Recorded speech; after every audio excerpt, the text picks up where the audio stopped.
All right. So first, can you say your name? Murray Nelson, Okay, and what branch of the service were you in? Troop Carrier Command, Okay, and that was the Army, the Navy, Air Corps. the Army Air Corps. Yes. Okay, great. So I guess, can you tell us a little bit about how you got into World War II? I was going to City College. I joined the ROTC to be able to get a further exemption so I can graduate. And I was part of the class of 1943.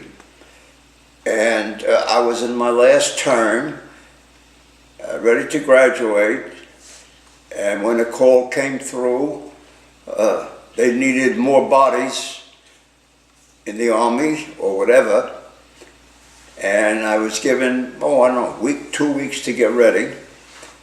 And instead of graduating, I graduated into the Army. They took us to Fort Dix. At Fort Dix, we got off the train. They gave us food. And the food I had to eat was the first time I ever had a ham sandwich. And from there, we had started they assigned us to different groups. We embarked upon some basic training. And then after a while, in a few weeks, we had to make a choice, or the Army had to make a choice in what branch we were going to serve.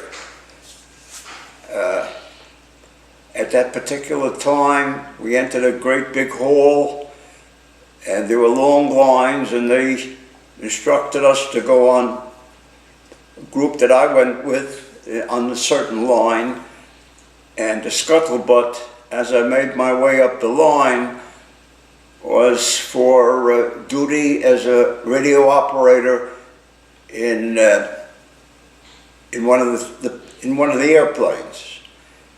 And it brought back memories to me that my brother had a friend who was assigned to B-18 radio operator operations, and his plane was shot down and he died.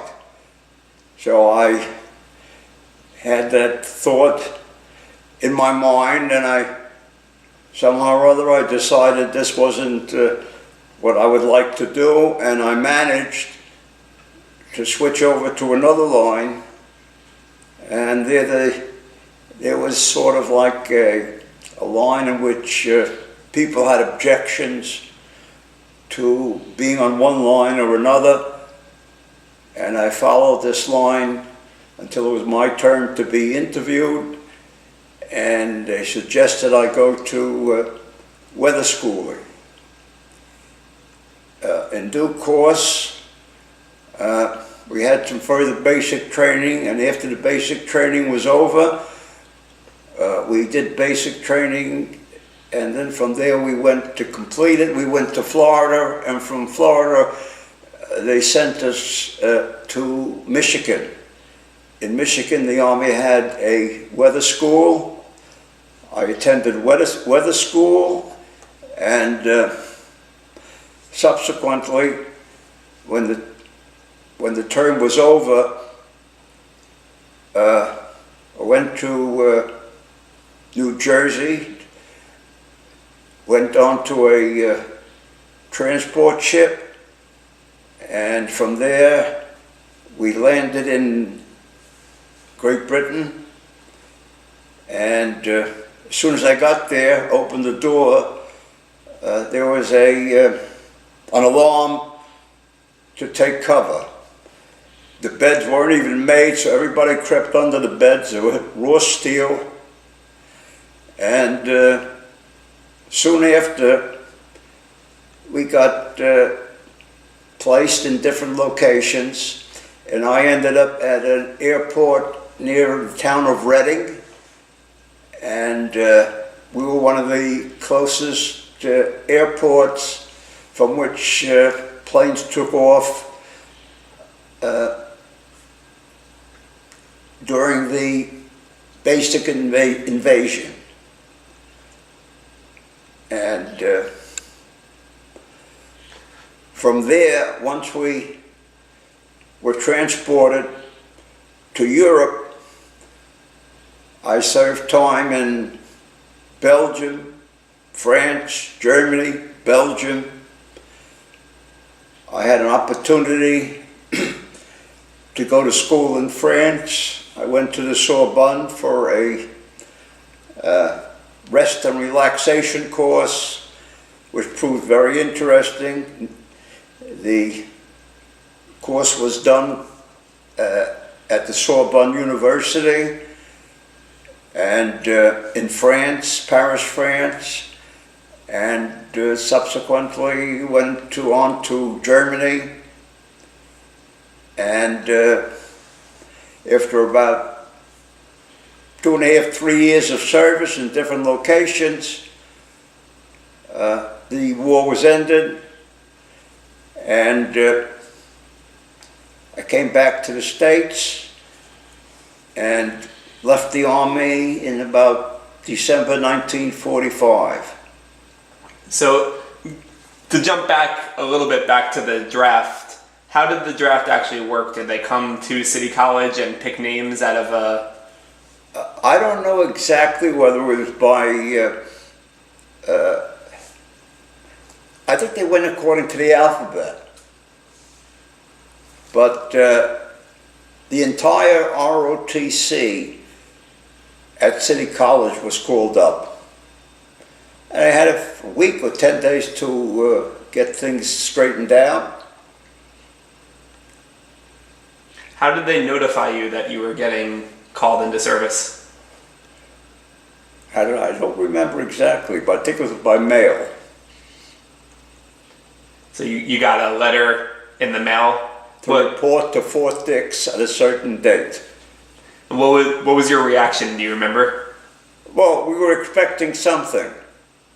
The war wasn't going well for the United States, and they had very sizable casualties and they needed more bodies. But by being in the ROTC, I managed to get close to graduation, sort of like a deferment. Did they allow you to graduate when you returned from service, or you just never graduated? That was the end of schooling. We never got a diploma. So they considered that you're no longer a student now that you're in... Well, I don't know whether they didn't quite do it by mail or a letter or just, I don't recall that. Mm-hmm. So what was basic training like? Do you have any memories of training at Fort Dix? Well, one thing, I remember some very cold mornings when they got us out to start. Very uncomfortable, but after working out for a while, you managed to persevere. Part of the training took place in Florida, on the beaches in, let's see, on one of the beaches, I'll never forget, it was still dark, and we were marching, and suddenly I found myself near the water, rather than following the group. It was still dark, but basic training was fairly intensive. Had you traveled outside of the New York area a lot before basic training, or was that your first time being in Florida and some other places? That was my first time. So what was that experience like, seeing other places outside of New York? Not too much change. The weather was certainly more conducive. Yeah. Okay, so then from Fort Dix and from basic training, you were put on a carrier ship over to England, you yes. said, right? So what was the carrier ship like? What was that journey over like? Or how many people were there? What was... I don't know how many were there, but they, for recreation, there was a lot of card playing, shooting craps, you name it. And I'll never forget, one time on the way back from France, we reached a stage, we had to go through a staging area, And the staging area was at a high level, not ground level, and the ocean was a little bit, and the water was way down, so you're looking like from a mountain down to the water, and the ship that we were supposed to go on looked like a toy ship. That was the size I felt. And it was a pretty rough crossing back. At times the ship was almost in like a vertical angle. And somewhere along the line I read that peanuts were very good for the digestion during those times. So where I could, I was eating peanuts, and when the ship was almost vertical, there were very few people eating their lunches or whatever they were serving. Instead, they were busy puking. And I managed to survive that incident. I had some very good meals. But that was about it. So you mentioned this morning something about a U-boat following the ship? Well, some of these on board ship, shooting crap was an interesting pastime. And we got a warning over the loudspeakers that they decided a submarine following us. And most of these guys were on their knees, busy playing the game. And it didn't disturb them one iota. So, okay, so you're on the ship, and then you landed in England. Do you remember what port in England? I don't remember one port, but I know it with, I don't remember the port, but I know that, let's see. We were near I ended up at a airport near the town of Reading. Okay, and when you got there, so that was your first time outside the United States as well? That was the first time out of the United States. So what were your impressions of England during the war? We weren't too far from London, and it wasn't that much different from New York, and we were able to go back and forth in groups. We had transportation. They used army trucks for transportation. It wasn't bad. It wasn't bad. And at that particular time, they had these, these little bombing bombs that, what do they call them? I forget what they call them. So when you're in London, you would hear the alarms. At the beginning, you ran for cover, and after a while, you got used to them, so you carried on and did what you wanted to do, and didn't give it that much consideration. So when you were in London, was that before or after the Battle of Britain, the large bombing of London? No, that was before. Before, so most of the city was still intact, and most of the city, they had, I don't know if they call them boat bombs. I forget what they called them. And that was an answer from Germany as another means of warfare. Mm-hmm. And they made sure they came over London.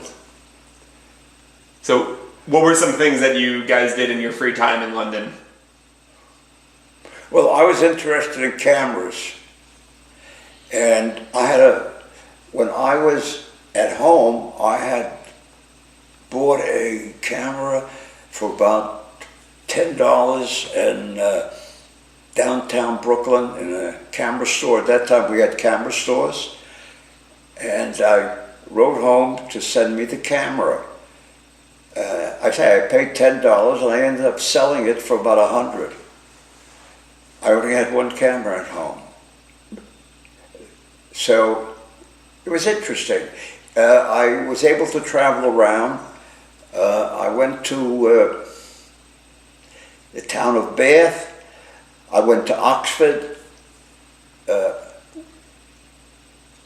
Some different places. Interesting. How were American soldiers received in those British towns? Well, it was during wartime, so they had respect.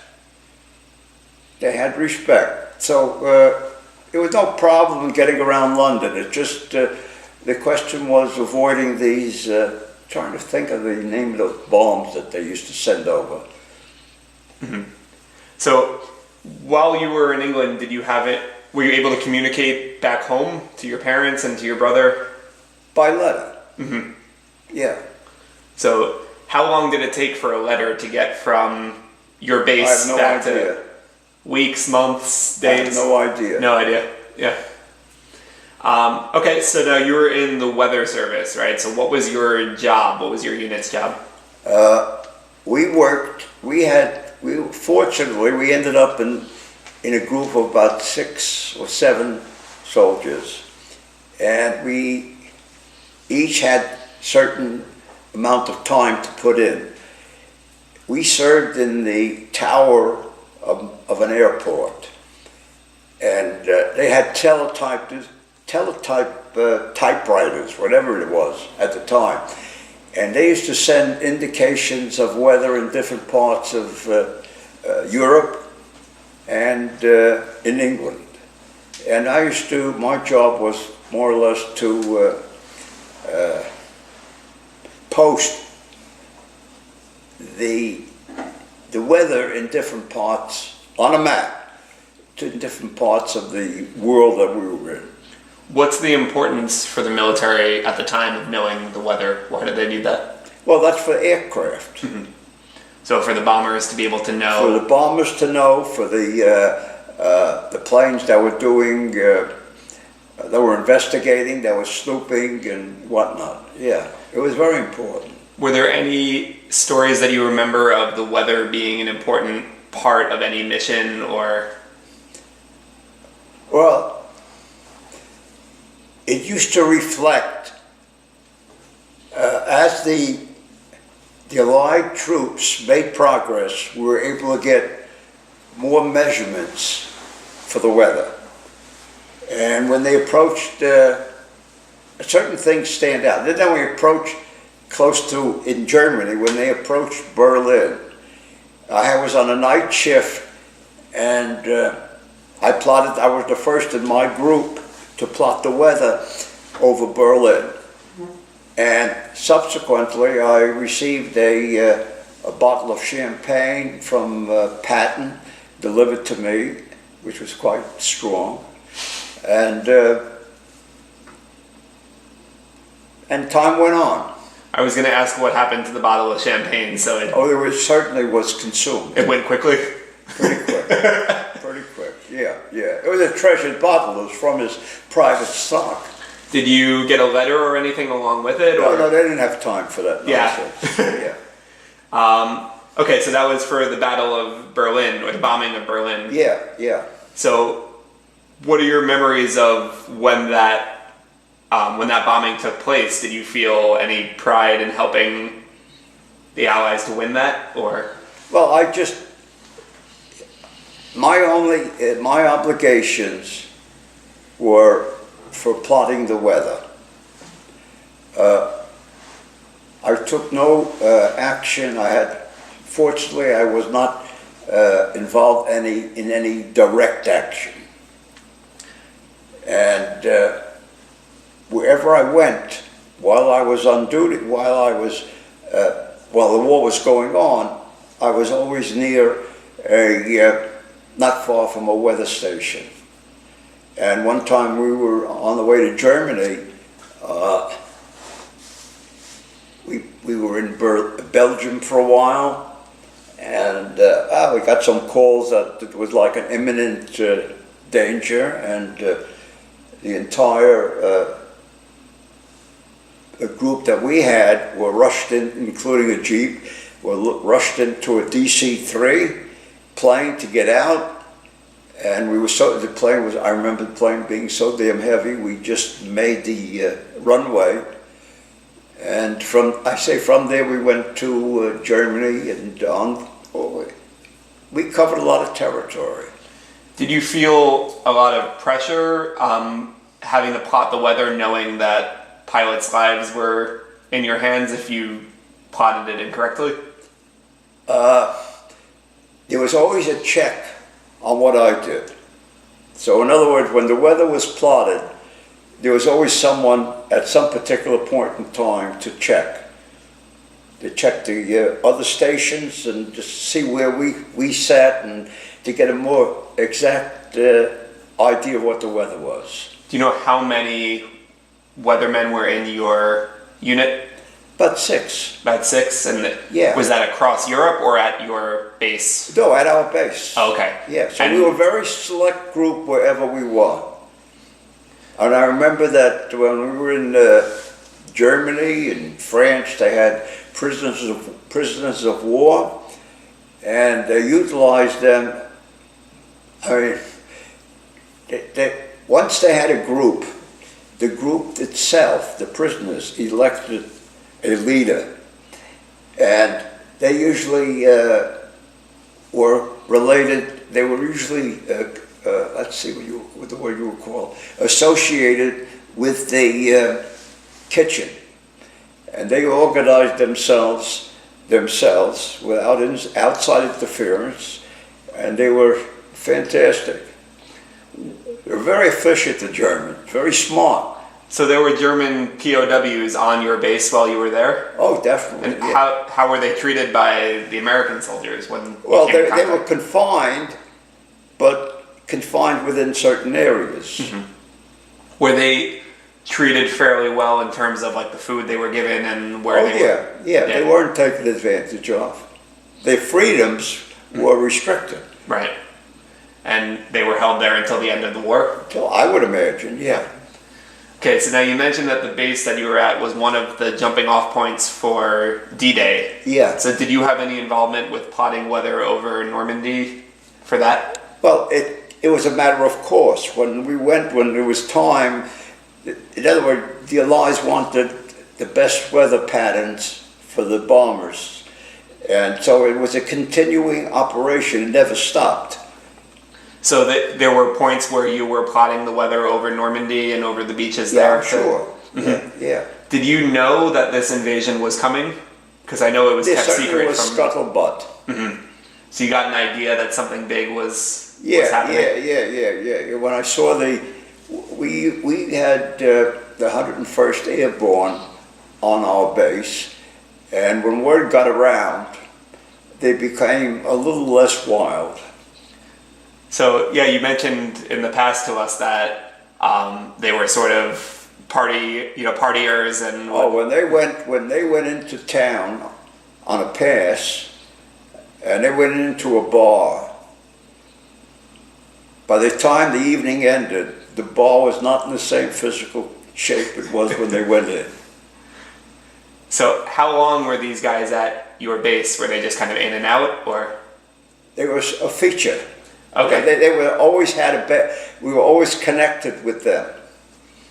So you've mentioned to us also about the day that they loaded out for Normandy for D-Day. So what do you remember about seeing the 101st Airborne load up? I saw they had gliders pulled by planes, and I saw the gliders out from the side because I wasn't involved in going there, and I saw these guys, the 101st Airborne, meek as a mouse, and there was, as they got into the plane, there was a priest, another probably a rabbi, giving them anointments, and they were quiet like a mouse. I did not think that they were the 101st Airborne. How many of those guys came back in the following days? I never checked, but not many. Not many, yeah. So at your base were a lot of other planes that took off for D-Day? Oh, sure. So you saw... There was a whole squadron. So did you see a lot of the C-47s with the paratroopers and things like that? All the time. Were you by the water? I don't really know the geography of England, I don't yeah. know. We're too. No, I didn't. I don't know how far we were from the water. So it was But mostly... we were. What I put it this way: we were definitely one of the lead bases that started the invasion. And it was mostly aircraft then? Mostly aircraft. So when the news got out that this was happening, that you had the largest invasion of all time, what was the reaction on the base that when people found out about that? Well, they've been training for quite a while, and when the time to go happened, they took it in stride. Mm-hmm.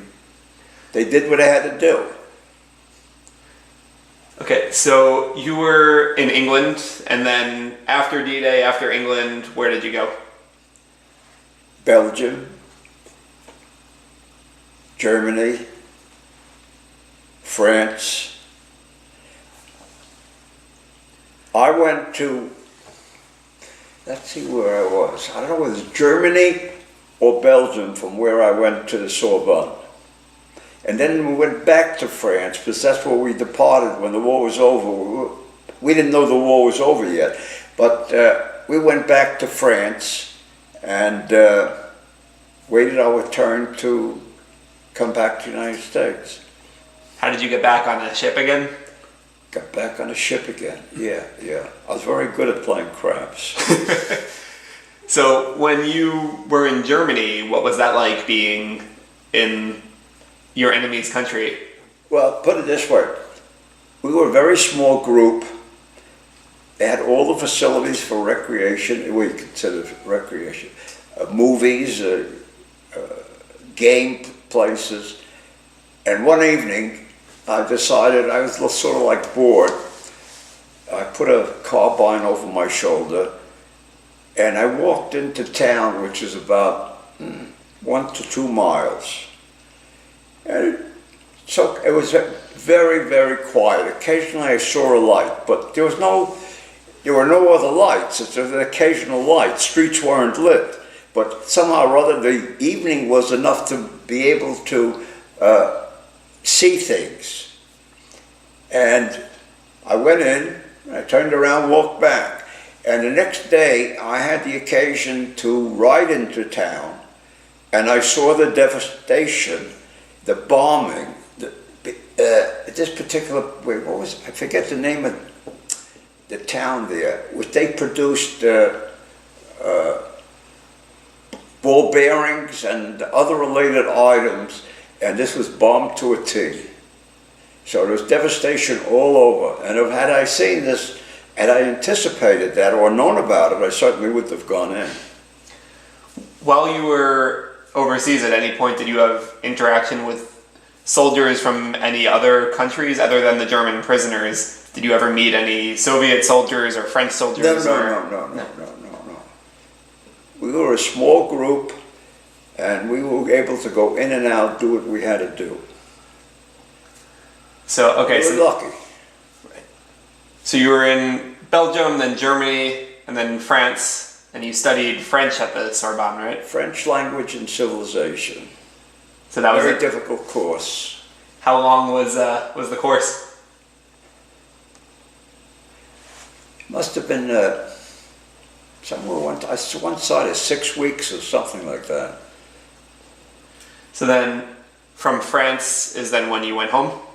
From France, I think, that the last destination was France. That's from where we went home, yeah. So you were in total, you were in England, Belgium, Germany, and France? Yeah. Okay. What was the reaction when you found out that the war had ended? A lot of drinking. Were you in France or back in New York? No, when the war ended, before I came back, no, I was still overseas. And then before you come back to you, a lot of things had to be done. But it was, relatively speaking, orderly. Did you have any interaction with any civilians in France or Germany, or? In France, I knew a few people. And Germany was a devastation. I mean, what the bombers did to Germany was, annihilated almost. Mm-hmm. And were you received well in France? Yeah, They liked American soldiers. yeah, yeah. So And cigarettes carried a great value there. That was really like a means of exchange. So, I guess a couple more just general questions about the time period and about your experience. So, what were your thoughts on Roosevelt as a president at the time and as a leader? They waited a very long time. They should have gone in earlier. This Chamberlain was supposed to be a peace envoy, and they were all afraid to take the step. The Jews were being crushed, and Roosevelt was the president at the time, and they took their time going in. So you think they should have invaded earlier and not waited till after Pearl Harbor? Well, they had all the information, so they did what they did. Was there a lot of news before the U.S. got involved in the war here about Hitler and what was going on over there? The news media always had something. So there's no saying that we didn't know what was going on or anything like that? We knew, they knew what was going on. Did a lot of people feel that we should have gone in earlier, or? The newspapers reported what was going on. The government decided to take action when they did take action. But they were certainly feeling that we should have been in earlier. So, what are your memories of Pearl Harbor of that day? Where were you? How did you hear about it? Pearl Harbor, that's a different animal. I just don't remember. So you don't remember where you heard about it or where you were? No. Okay. I don't remember that particular part. Do you remember any of the reactions of people at the time? Of how did people respond to Pearl Harbor?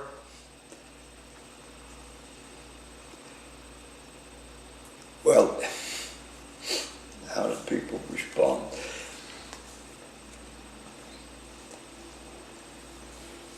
I pass on that one. People, it just, when you hit something like that, so people demand action. That's what time it takes place. It takes place, but just like nothing happens instantaneously. Did people expect that it was going to happen at a certain point? Was there a fear that we were going to be attacked at? This was a surprise attack. So as far I didn't think they caught us flat-footed. So as far as the American public is concerned, this was a surprise attack, and we didn't know. Oh, definitely. Yeah. Okay. I guess what were the thoughts on Japanese versus Germans? I've heard from. Now you're getting me into politics. Well, I don't mean. Yeah, I don't mean to get into that, but was there an enemy that was worse to fight? Did people feel that one side or one part of the war was worse to be in than the other? Right, you were in Europe. What about the people who were in the Pacific? Do you think that was? I don't know. Yeah. So your brother was in the Navy, right? Yeah. So where was he? He was in Cuba. Oh, so he was far away from everything and He was in Cuba. for the whole war? He was a sailor, yeah. Not a bad place to be then. Lucky.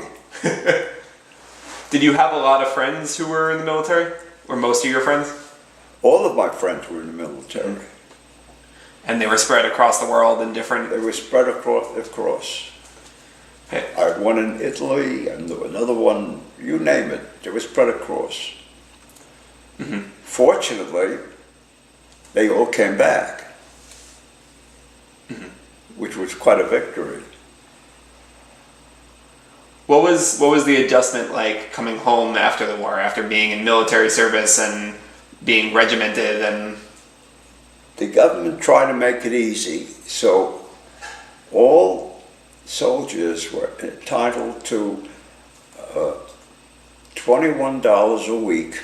The government paid for, I think, about a year. They had opportunities to get education.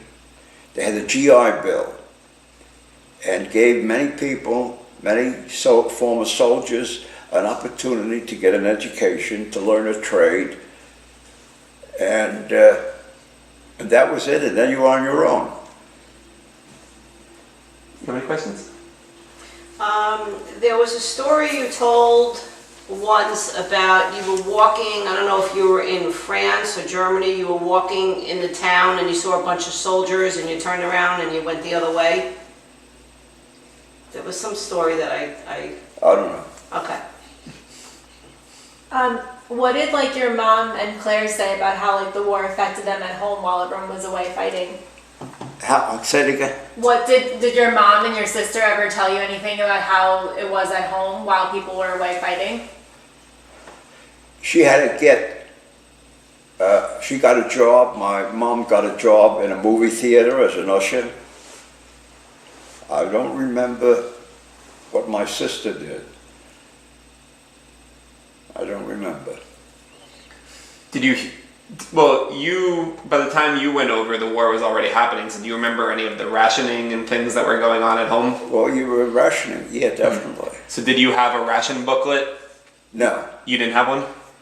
I don't remember a ration booklet. Okay. I was very innocent before I went home, before I went into the army.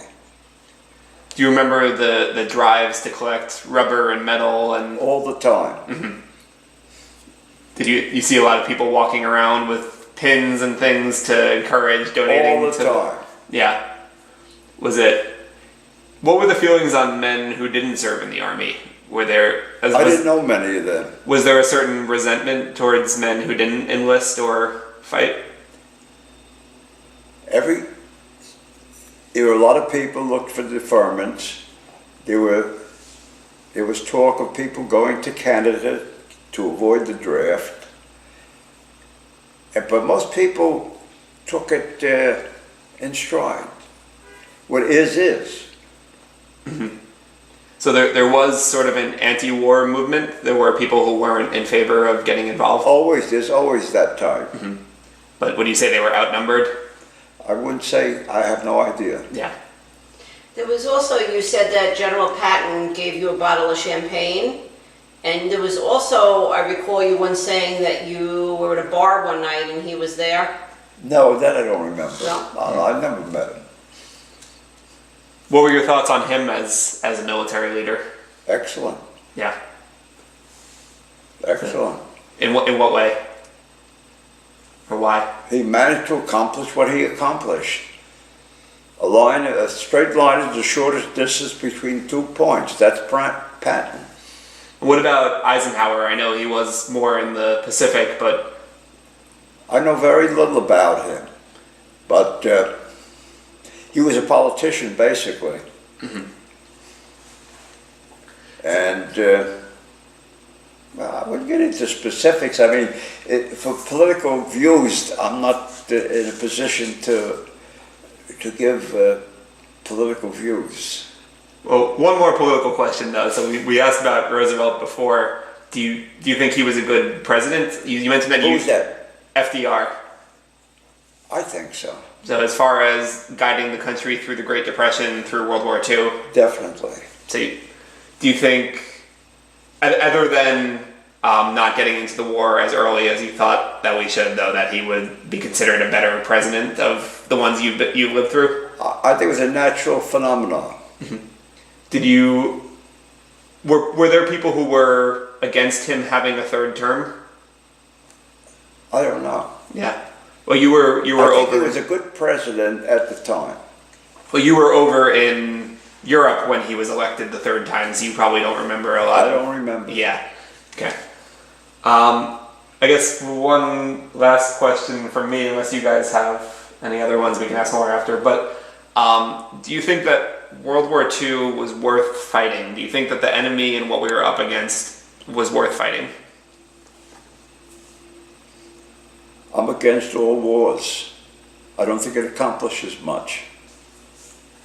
For the most part, political settlements should be made and are made. And I say again, I don't think war really accomplishes the thing. So A lot of innocent, young, smart, healthy men were killed, and a lot of them unnecessarily. So if we would, in your opinion, if we would have gotten earlier, stopped Hitler as soon as he started to expand, we could have avoided? Probably could have avoided, could have made it shorter. And I guess one more question also. So you mentioned before that you were innocent before you went to war. How did it change you? How were you different when you came home?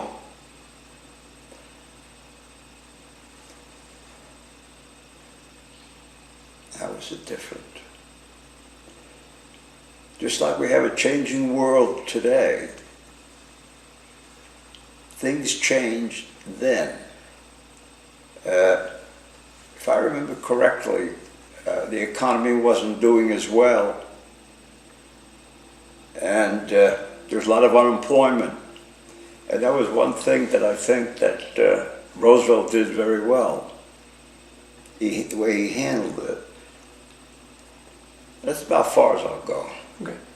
And what do you think about the way that World War II is sort of glamorized today? That I'm sure you've seen movies like Saving Private Ryan or, you know, other war movies that are out today.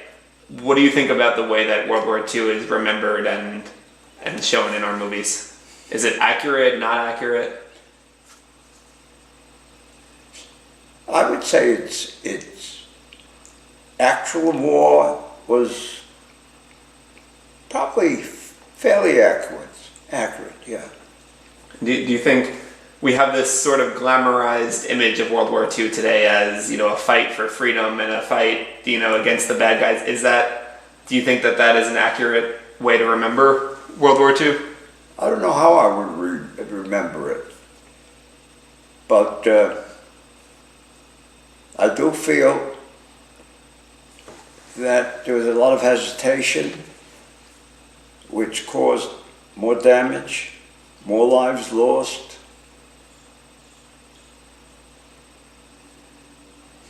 That's about it. I have a question. You know, a lot of people that, you know, experienced and were in the war didn't like, when they came home, didn't like to really talk about it. Is that something you ever discussed with your friends that were kind of all over the place? When you came back, did you When guys I came compare? back, I didn't really hear too much about their experiences. Was it difficult when you came home to assimilate back to like normal life where you're not like watching out for bombs and like things like that? Well, not you carrying saw that the country was functioning. But I also, if I remember correctly, we had a lot of unemployment then. Mm-hmm. And because during the war they were producing army equipment, they had to revert back to produce with the cars. They were producing army equipment. They should be producing cars. It took a while to make the transition, but once they made the transition, the economy started to pick up. Was there like a general feeling when you guys came home that you were like heroes that went and No. or you were just kind of Good to get out. Came home with a barracks bag and threw that out as soon as I emptied it. When people saw you in your uniform when you got home, I didn't wear the uniform. no, you got off the boat and The only time I wore the uniform was to get from where I was in Fort Dix, where I was freed, so to speak. Came home, forget the uniform. what was that feeling when you were freed? For a while, a little lost. But after a while, you catch up. Lost in what way? You what? What do you mean by lost? I mean, the different tempos, there's different things going on. Being in Uncle Sam's service, you always had food, you had entertainment, and now you had to pay for everything. And I didn't have a job, didn't have the slightest idea what I wanted to do. Until I happened to fall into something which I thought was something, and it turned out to be what it is today, yeah. Did you ever have like a fear of like another war happening and getting No, drafted? never gave that a thought. When you're home, you're home and you're thinking of how you're going to survive. But the checks for $21 a month, or it was 20, I'm not sure, that was survival. And they did that for a year. Did you take advantage of the housing that the GI Bill offered? No, What we didn't take advantage of the housing because we didn't have any money. and what about the education part they paid for people The to go to education college? part, what did I do? I went back to city for a master's, and one thing led to another, and I just about got about a year of it. And then I left for whatever reason. Any other questions? All right. Anything else you want to add? Any last things you want to say? Is there anything you think people should know that maybe they didn't see in a textbook or a movie? That what? Is there anything you think people should know that they couldn't get out of a textbook or a movie? No, I think by the movies, by the textbooks, you can see war is a very dirty business. But I think sometimes you watch these movies and it kind of glamorizes it a little bit. There's no glamour. Yeah. No glamour whatsoever. What should my students know about World War II? What would be one thing you would want them to know? That they don't have to, that there's no draft, that they're free to make the future as they see it. Okay. It's a great ending. All right. I think that was perfect.